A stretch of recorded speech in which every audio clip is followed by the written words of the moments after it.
The days that followed did not bring peace. They brought a different kind of battle. Not the one with explosions and gunfire, but the silent war inside their minds. Irina began waking before sunrise. Not because she was rested, but because something inside her refused to let her sleep too long. Silence had become suspicious. Silence had lied to them before. She lay next to her mother in the narrow hallway, wrapped in a thin blanket, listening. Every sound felt wrong. The wind scraping against the broken roof sounded like distant shelling. The creak of wood felt like footsteps. Even her own breathing seemed too loud, as if it could give them away. Inna barely slept at all.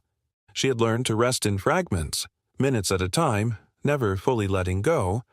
Her hand always rested on her daughter's back, a quiet anchor in a world that no longer felt stable. "It's okay. We're home.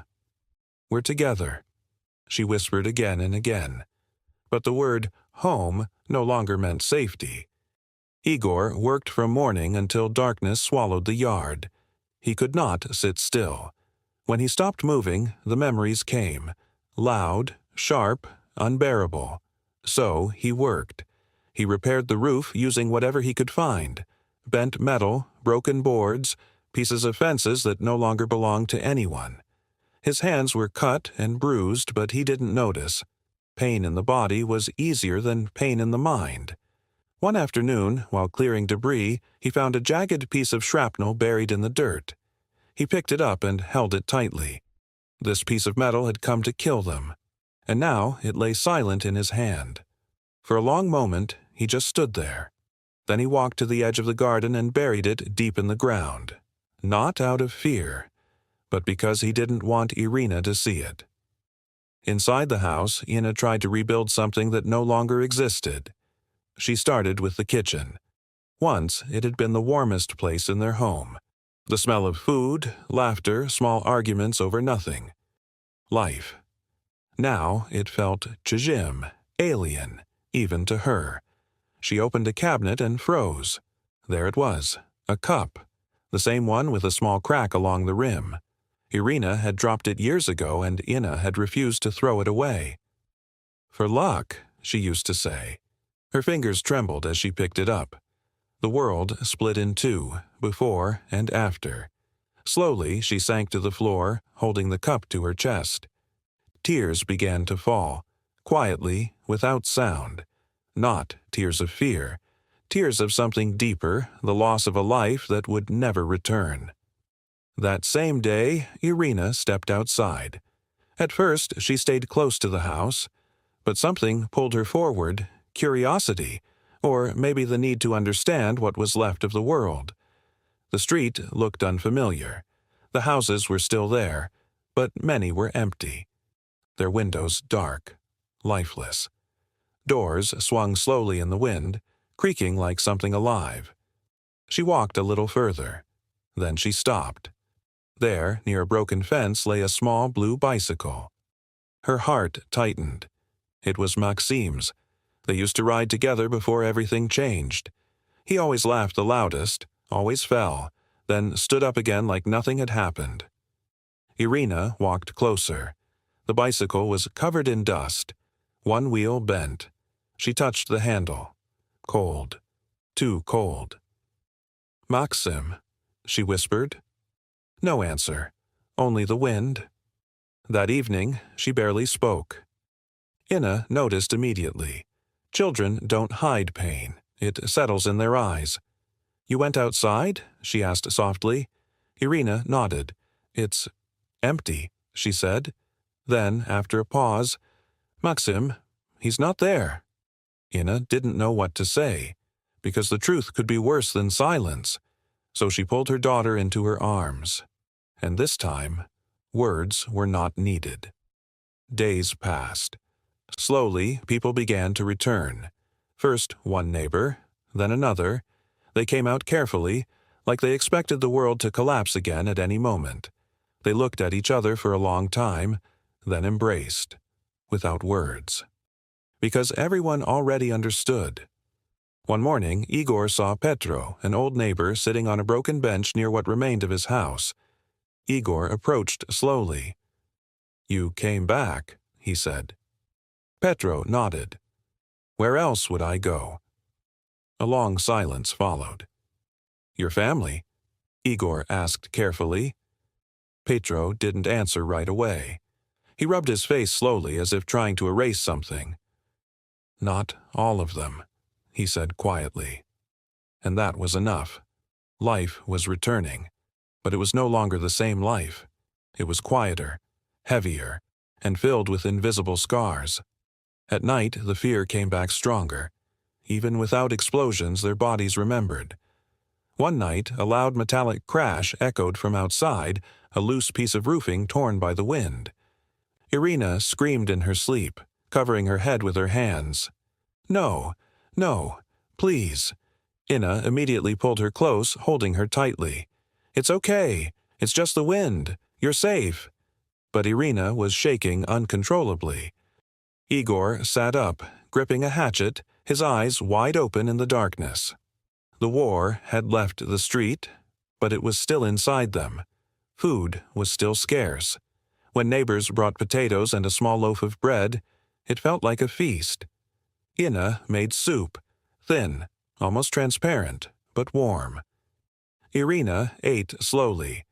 Then, without thinking, she began gathering crumbs from the table with her fingers and licking them. After that, she quietly hid a small piece of bread in her pocket. Igor saw it. He turned away quickly, clenching his jaw so no one would see the tears in his eyes. Weeks passed, then months. The town was slowly rebuilding.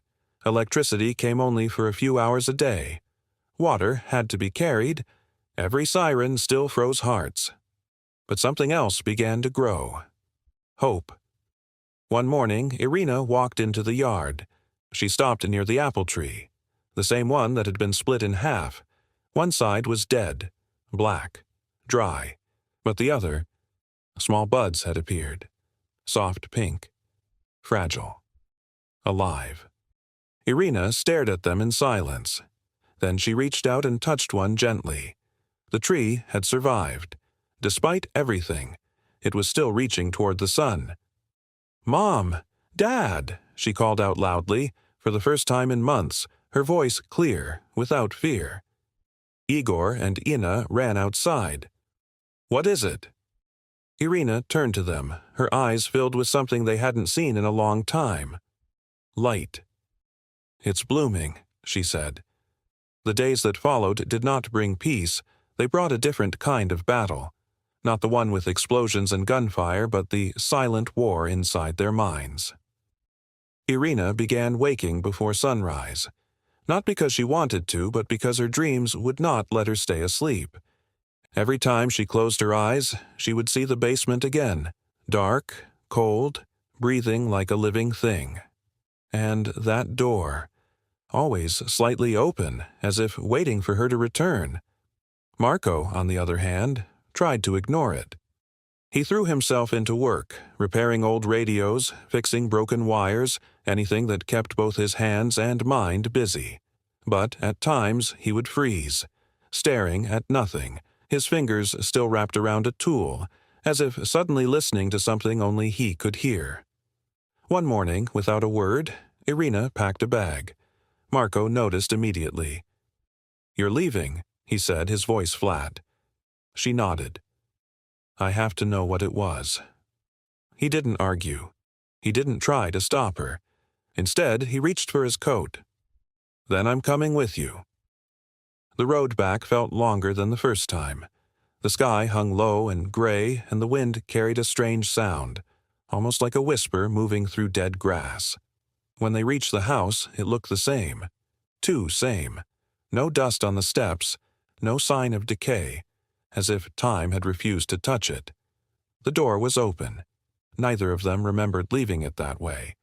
They exchanged a look, then stepped inside. The air was warmer than their last visit. That was wrong. The floor creaked beneath their feet, slow and deliberate, like a house aware of their presence. And then they heard it. A voice. Soft. Calling. Not from above, but from below. The basement. The stairs led down into darkness, but this time the darkness wasn't empty. It moved, slowly, breathing. Irina gripped the railing. Marco stood close behind her. "Do you hear it too?" she whispered. "Yes," he said. The voice became clearer. Not words at first, just a sound, like breathing mixed with whispering. Then, "Irina." She froze. Her name. Marco grabbed her arm. "We should go." But she didn't move. Something pulled her forward. Not the voice, but a feeling. Like the house wasn't trying to harm her, it was trying to show her. She took the first step down, then the next, then the third. The air grew heavier, colder, wrapping around them like water. The stairs ended eventually, but the basement was different now. Larger than it should be. The walls further away. The ceiling higher, and in the middle, something stood. A shape. Not quite human, not shadow, not light. It shifted as if existing between two forms. Marco whispered, "What? Is that?" The shape moved slightly, then again. "Irina." This time the voice was not just sound. It was inside her head. Images flashed, memories that weren't hers. The house, built long ago, a family, laughter, then fear, then darkness. The basement wasn't just a room, it was a door, and something had been left behind. Irina stepped forward. Marco pulled her back. "No." But it was too late. The shape reached out, not with hands, but with something invisible. The air tightened. Her breath caught. And then, silence. Complete. And in that moment she understood. It wasn't evil. It was alone. Trapped. Waiting. For someone who could hear. For her. Marco's voice broke into the darkness. "Irina, stay with me." She reached back, grabbing his hand, but her eyes never left the shape. "It doesn't want to hurt us," she said softly. "It wants to leave." The air shifted again. The shape pulsed, like a heartbeat. Marco shook his head. "You can't trust this." "I don't," she said, "but I understand it." And then she let go of his hand and stepped forward into the darkness. Irina stood just a step away from the shape. The air around it felt thick, almost alive, every breath heavy as if she was breathing through water. The shape shifted again, slower now, as if it was waiting for her choice.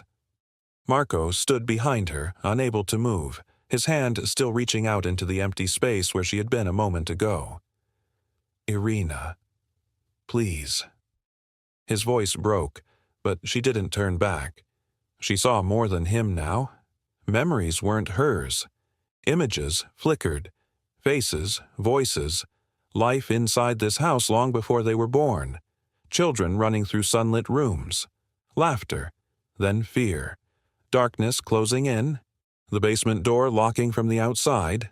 Something left behind. Not dead, not alive. Alone for a long time. Too long. The shape didn't speak with words now. It showed her truth. It wasn't a monster. It was a remainder. A fragment of someone who never left. Irina stepped closer.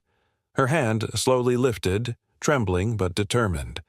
Marco shouted, "Don't touch it!"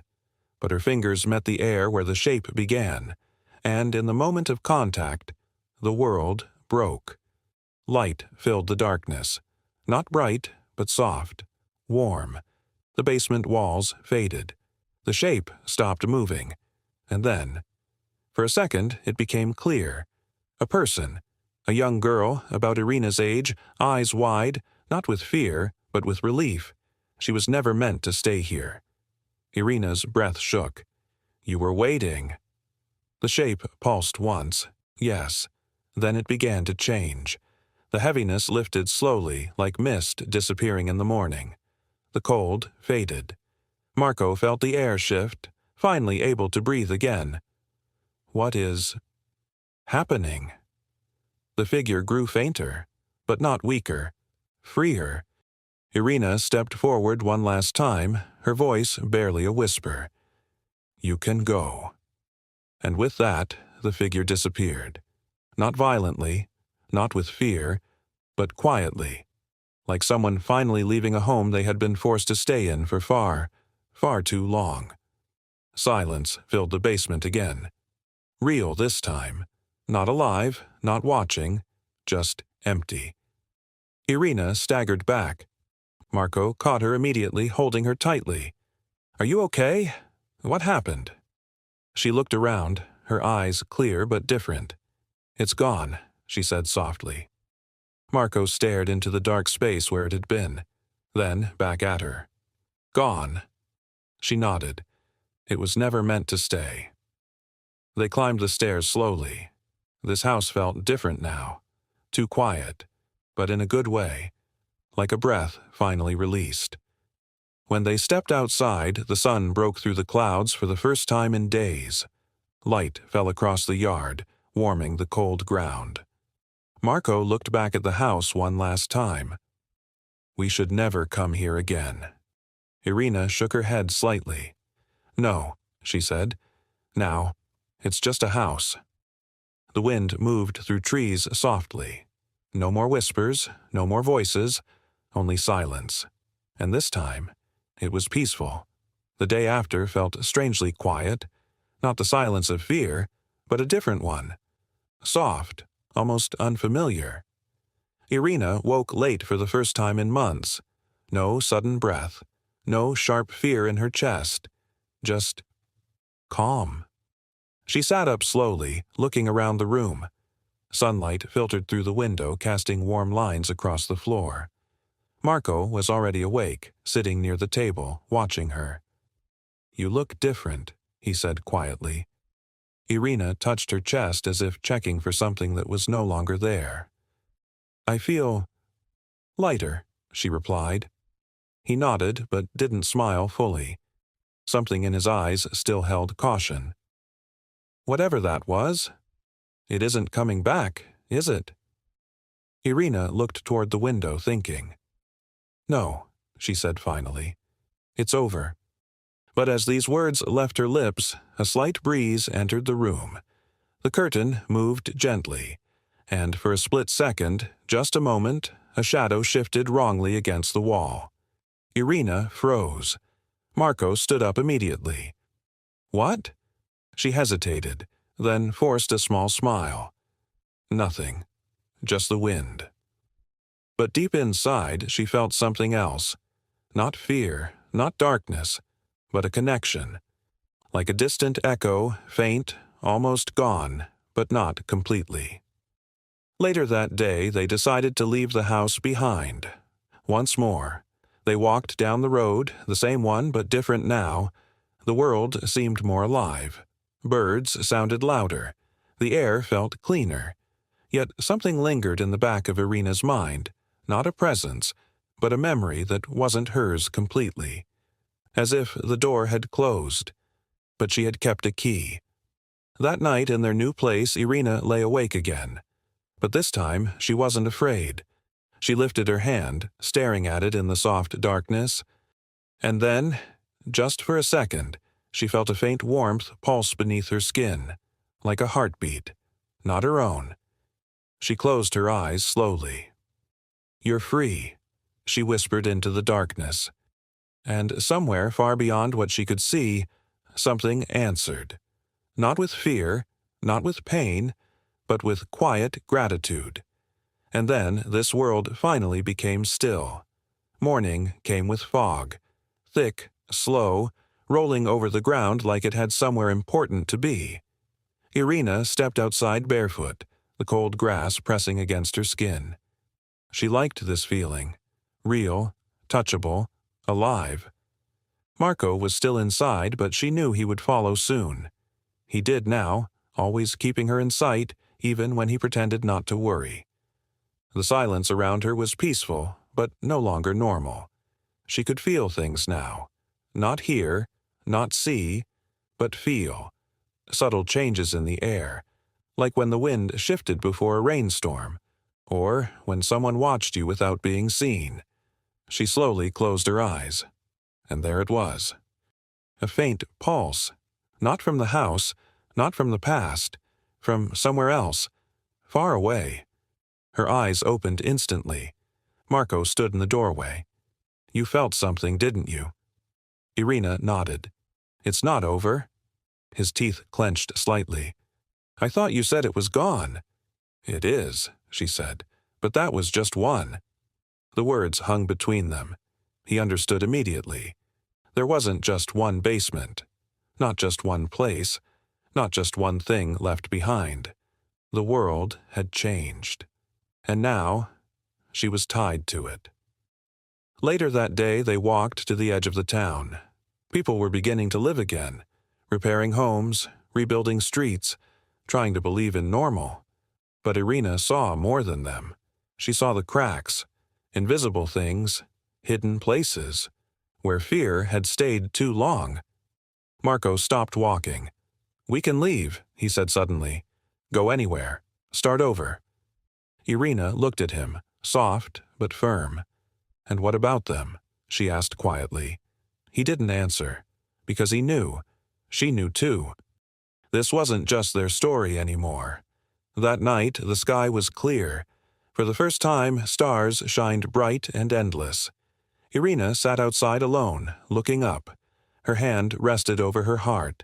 That warmth again. Stronger this time. Not pain. Not fear. Calling. Her breath slowed, and then she whispered, Show me. The world didn't break this time. It opened. A flash. Another place. A room. Dark. Cold. A child crying. Same feeling. Same presence. Trapped.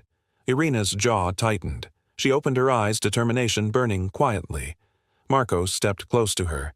You know where, he said. She looked at him. Yes. He took a deep breath, then nodded once. Then we go. No fear this time, no hesitation, just a path ahead. And somewhere in the darkness of another town, another door waited. The journey started before the first light. Irina and Marco left without telling anyone. This time it felt different. Not like fear, not like running. A purpose. The road stretched out before them, empty and quiet, but Irina knew they were not alone. Not really. She walked slightly ahead, her senses reaching out beyond what she could see. Marco watched her carefully. Tell me when you feel it, he said. Irina nodded. They walked for hours. The sun rose higher, but the air grew cooler. The silence thickened. Then, she stopped. Her breath caught. Here. Marco looked around. There was nothing, unless the old abandoned building counted. Its windows were broken. The door hung crookedly. You're sure? He asked. Irina swallowed. Yes. They approached slowly. The ground felt wrong. Softer, like it had been disturbed long ago. The door creaked open too easily. Inside, the air was cold, heavier than the basement had been. Marco gripped a tool tightly in his hand. Stay close to me. Irina didn't answer. She was already listening. The feeling was stronger now. Not just one. Not just a presence. Multiple. Faint. But there. They weren't alone in the building. And then, a cry. A child's voice. Small. Broken. Irina moved forward instantly. Wait! Marco followed anyway. The corridor stretched longer than it should have. Walls cracked, floor covered in dust. But the dust was disturbed. Fresh footprints, small, one set, not leaving, going deeper. Irina stepped faster, her heart pounding but steady. Then, a door. At the end. Half open. The cry came from inside. Marco stood beside her. Ready? Irina nodded. They opened the door slowly. The air inside the room shifted immediately. Colder, darker, and in the corner, a child. Sitting curled up, face hidden, hands covering ears. Hey, Irina softly spoke. It's okay. The child didn't move. Marco whispered, Something's wrong. And then Irina saw it. Behind the child. The shadow, not one. Multiple. Shifting. Whispering. not trapped, not alone, waiting, hungry. The air tightened. The door slammed shut behind them. The cry turned into a scream, and the shadows moved. The shadows moved faster than the eye could follow, stretching, twisting, crawling along the walls like living things. The child's scream cut through the air, sharp and desperate. Irina stepped forward instinctively. No! Stop! The shadows paused, just for a moment. Marco grabbed her arm. Don't! But it was too late. The connection was already there. Irina felt them. Not one. Not like before. Many. Broken. Painful. Angry. Their voices weren't words, just noise inside her mind, scratching, pulling, overlapping. The air grew heavier. Marco dropped to one knee, clutching his head. Make this stop! Irina stood still, forcing herself to breathe. These weren't like the one before. That one was alone. This was different. They fed on each other. Fear. Kept them here. Kept them strong. The child in the corner was still crying, unmoving, like a trigger, like a bait. Irina slowly stepped closer, ignoring the shadows circling her feet. Hey, look at me, she said softly. The child didn't respond. Marco shouted, It's not real! Irina, look at it, it's wrong! Irina paused, then really looked. The child's movements, looping, repeating. The same breath, the same shake. Not alive, a memory. Trapped. And the shadows, not guarding, feeding. Irina's voice hardened. You're using it. The shadows reacted instantly, shifting faster, angrier. The whispers turned sharp, almost words now. Stay, stay, with us. Marco forced himself up, staggering to her. We need to go, now. Irina shook her head. If we leave, it stays like this. And if we stay, we become part of it, he snapped. She said nothing, but he could see it in her eyes. She had already chosen. Irina closed her eyes, reaching deeper, not to them, but beyond them, trying to find what was real, what was left. And there, faint, weak, under all the noise, a single presence, not angry, not feeding, just trapped. Her heart tightened. There's someone else, she whispered. The shadows lashed toward her violently as if they understood. The air cracked. Marco was pushed back, slamming into the wall. Irina gasped but didn't break focus. You're not the only ones here, she said firmer now. You're hiding it. The whispers screamed now. No. Wrong. Stay. The darkness surged, trying to overwhelm her. But Irina stood her ground, raising her hand, that same warmth flaring stronger than before. Light, not visible but felt, pushed out from her chest. The child's image flickered, then broke, like glass. And for a second, just a second, another figure appeared behind it. A real child. Weak, fading. But there, the trapped one. Irina saw it clearly now. Marco, yet to the ground, looked up in shock. Irina! What did you do? She stepped forward into the darkness, voice calm and unyielding. I'm not leaving you here. The shadows lunged all together, and the light met them head-on. The light and darkness collided without a sound. But the impact was felt, deep, in the chest, in the mind, in the very air around them. The shadows screamed, not with voices but with pressure, pushing against Irina's will, trying to tear her apart from inside. Marco could only watch, his body refusing to move, hands clawing at the floor as if the ground itself could hold him steady. Irina, he forced out, his voice barely there. But she didn't hear now. Not like before. She was somewhere between fear and strength, between past and present, between these things and what they had once been. The light inside her burned stronger. Not fire, not pain. Something older, something that knew what to do. The shadows lunged again, wrapping around her arms, her legs, her neck, cold, heavy. desperate. Irina gasped but did not step back. "You're not meant to stay," she shouted, her voice cutting through the noise. "None of you are." The pressure increased. Marco felt himself being dragged back again, his fingers slipping across the dust. "Stop. Please," he murmured. But then something changed. The faint presence, the one Irina had felt before, it grew stronger. Not because it was fighting, because it was responding. To her. The light shifted, focused, and for the split second, the shadows lost their shape. Just long enough. Irina stretched her hand forward, straight into the darkness. "Take it," she cried, and this time something answered. A small hand, much colder than her own, but real. Marco saw it too. His eyes widened. He couldn't finish. The moment broke. The shadows returned violently, realizing what had just happened. They weren't just feeding. They were holding this one, hiding it. Irina pulled with all her strength. The warmth inside her flared brighter than before, pushing back against everything. "You can't have it." The shadows collapsed inward, screaming, splitting, trying to hold on. But it was too late. The child, real, weak, terrified, was pulled free. Light burst out, not blinding but wide, pushing into every corner of the room. The shadows recoiled, shrinking, breaking apart into fragments. The looping image in the corner vanished completely. Now there was only the real child, in Irina's arms, shaking, breathing, alive.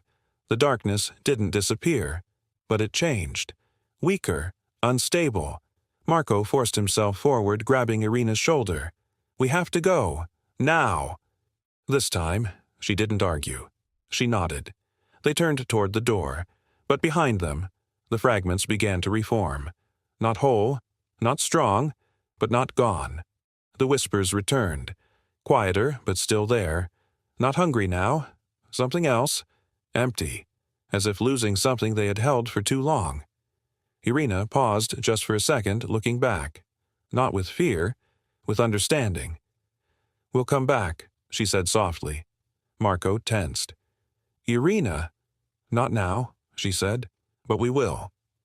And this time, he couldn't deny it, because now he knew too. This wasn't ending. It was only beginning. They rushed out of the building, the cold air hitting them hard. The child clung to Irina, still shaking, but alive. Behind them, the door creaked slowly, then closed on its own. Not slammed, not violent, just waiting. They didn't stop running until the building disappeared behind them. The child in Irina's arms was light, too light, as if part of him was still missing. Marco finally slowed, breathing hard, turning to look back. The road was empty. No sign of the place. No sound. Irina carefully set the child down on the grass.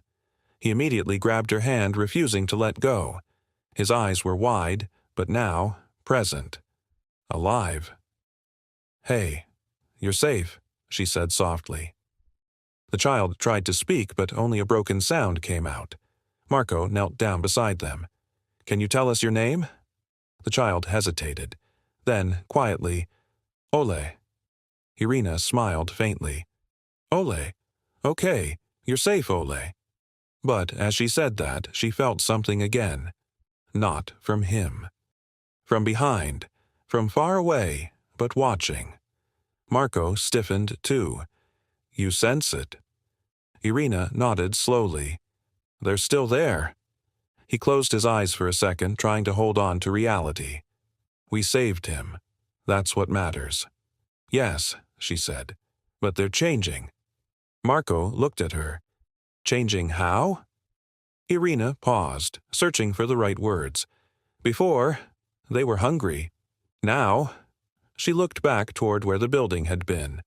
"Now, they know we can reach them." Silence fell. Ole's grip tightened again as he heard her words. Marco frowned. "That's not good." "No," Irina agreed. "It's not." They began to walk again, this time slower.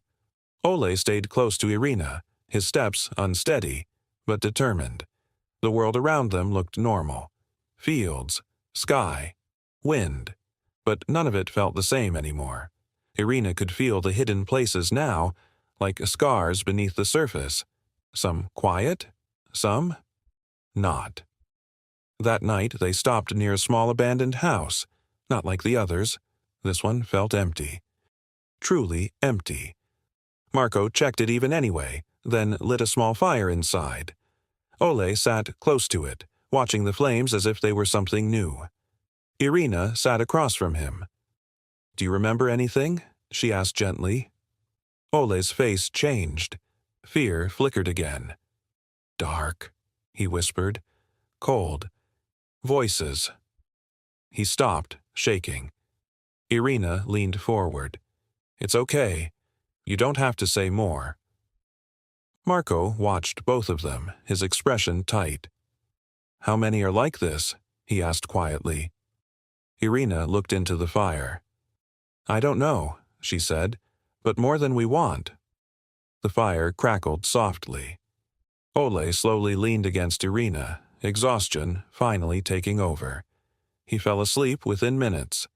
She carefully adjusted her coat around him. Marco lowered his voice. "This isn't something we can just keep doing," he said. "We almost didn't make it." Irina nodded. "I know." "And next time?" he pressed. She didn't answer immediately. Instead, she looked down at her hand. That warmth again. Still there. Stronger now. Not just a pulse. Something awake. "Next time," she said finally, "we'll be ready." Marco shook his head slightly, but there was no argument left in him. He knew her, and he knew this path was already chosen. Later, when the night deepened, Irina sat awake again, staring into the darkness beyond the fire, and in the distance, just for a moment, she thought she saw something. Movement.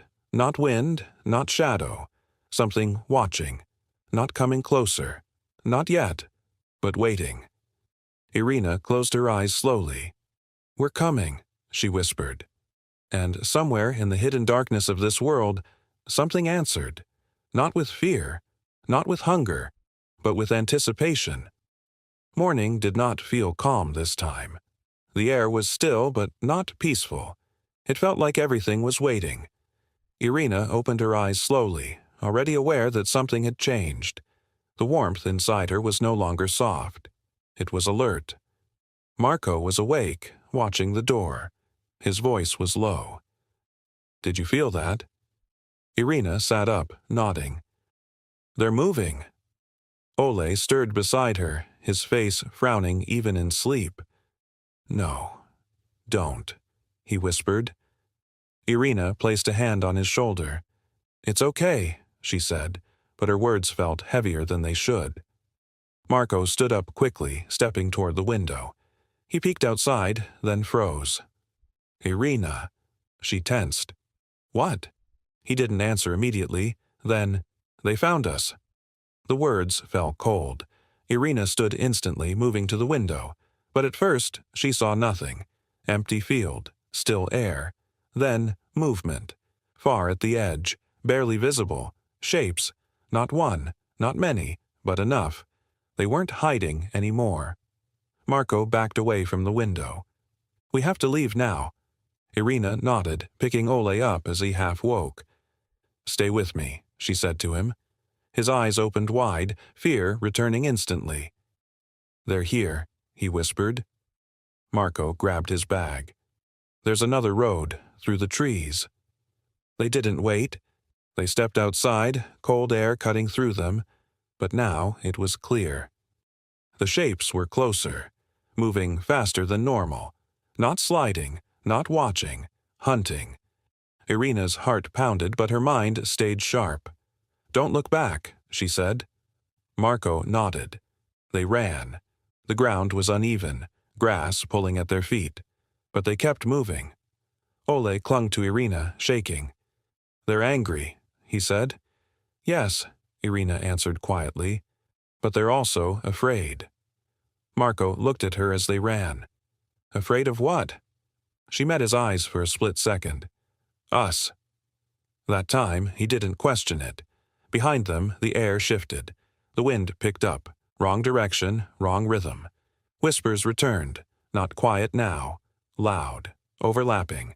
Get back. Stay. Stop. The trees approached fast. Marco pushed ahead.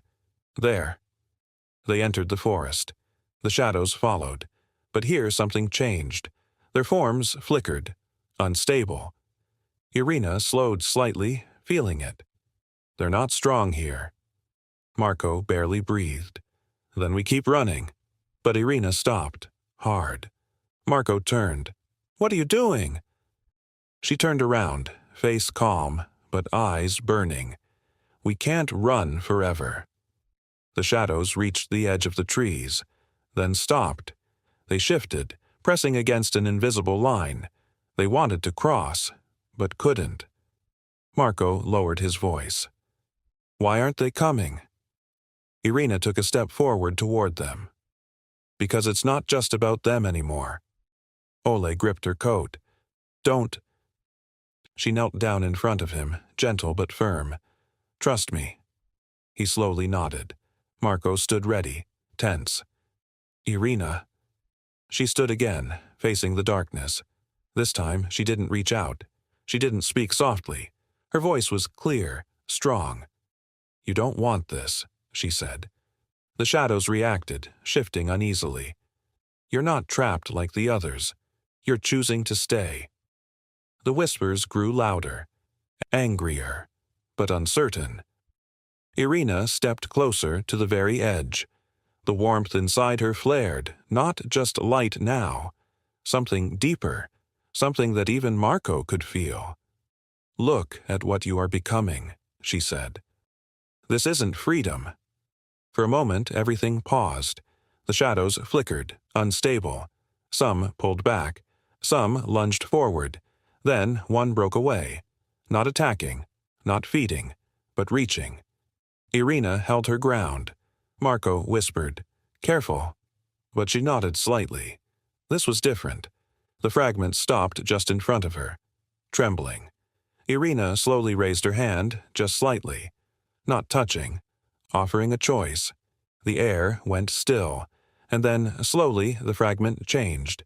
Weak, light breaking through darkness. Not strong, not complete, but trying. Irina softened. You can leave, she said. The fragment shook, then pulled back. Suddenly, the shadows behind it reacted violently, dragging it back, tearing it apart. Marco shouted, No! But it was too late. The fragment disappeared into the mass. Silence fell again. Heavy. Cold. Irina closed her eyes for a second, then opened them. Calm. They're not ready. Marco breathed out slowly. And we are. She looked at him, then at Ole, then back at the darkness. We will be. The shadows did not follow this time. They remained at the edge, watching, waiting. But now it was different. Not just hunger, not just fear. Now, there was conflict. Irina turned back to the trees. Come on, she said quietly. They walked deeper into the forest, leaving the darkness behind. For now. The forest closed around them quickly, swallowing the last light from the open field. Branches twisted overhead, blocking the sky, turning day into dim green shadow. Irina moved first, not slowing, not looking back. Marco followed closely, his breath steady but controlled. Ole held on to Irina tightly, his small hands gripping her coat like it was the only real thing left. They won't follow, Marco said quietly, but it didn't sound like he fully believed it. Irina didn't answer immediately. She was listening, not with her ears, but with something deeper. The warmth inside her was different now. Not just protection, it was guidance. No, she said finally, but they're watching. They kept moving, deeper into the trees. The ground changed. Soft earth, moss, roots rising like hidden traps. The air felt thicker but cleaner. Somehow, safer. Ole shifted slightly. It's quiet, he murmured. Irina nodded. This place is older. Marco gave that a quick look. Older than what? She hesitated. Older than them. That silenced him. They didn't speak for a while. Only the sound of their steps, birds far away and wind moving through leaves. But then even that changed. The wind stopped completely.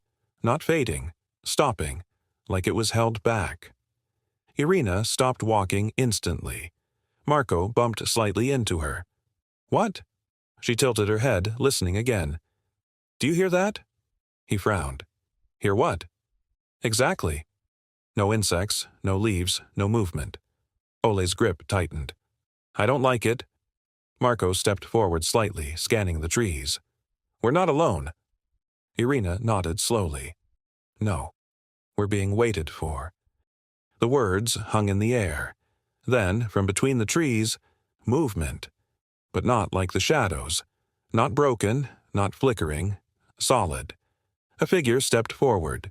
Slow, careful, not threatening, but not friendly either. Marco instantly moved in front of Irina and Ole. Stay back. The figure didn't stop. It came closer until it stood just beyond arm's reach. It looked human, but not completely. Eyes too aware, too clear, like it saw more than it should. Hesitated. Then it spoke. Her voice was quiet but firm. You shouldn't be here. Marco didn't lower his guard. Neither should you. The figure's gaze slided to Irina, then paused. Longer silence. Irina stepped slightly to the side. It's okay. Marco tensed. Irina. She's not like them, Irina said softly. The figure's expression changed just slightly. And you are? It asked. Irina met its gaze. I don't know yet. That answer seemed to satisfy something. The figure stepped back, creating just enough space. Then you're closer than most.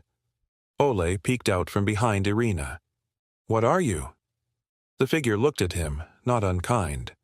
Someone who didn't run fast enough. Marco frowned. That doesn't mean anything.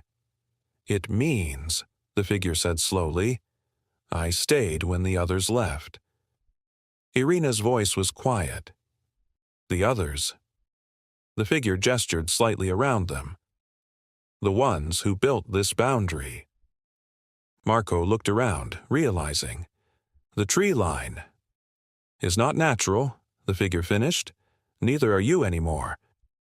That time its words were direct toward Irina. She felt the warmth inside her pulse, not in anger, but in recognition. You feel it too, Irina said. The figure held her eyes. Every day. Marco shook his head slightly. I'm losing track of what is real. The figure glanced at him. That means you're still human. Ole pulled closer to Irina. Are we going to be like you? The figure paused. Then, that depends on what you choose. Irina took a step forward. Help us.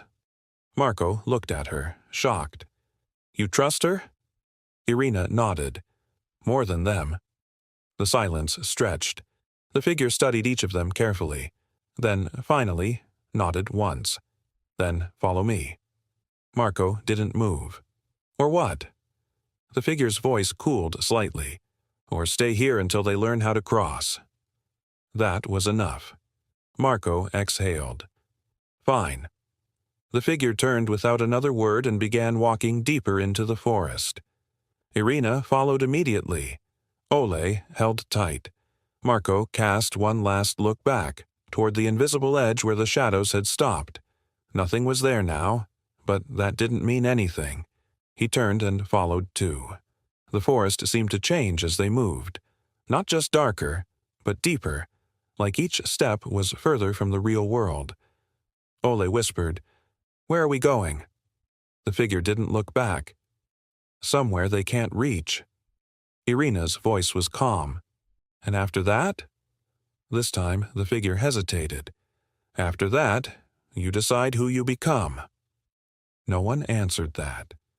The words stayed with them, heavy, real. Ahead of them, the trees began to thin, just slightly, and through that gap, something else. Light. Not like before, not sunlight, softer, steadier. Marco slowed.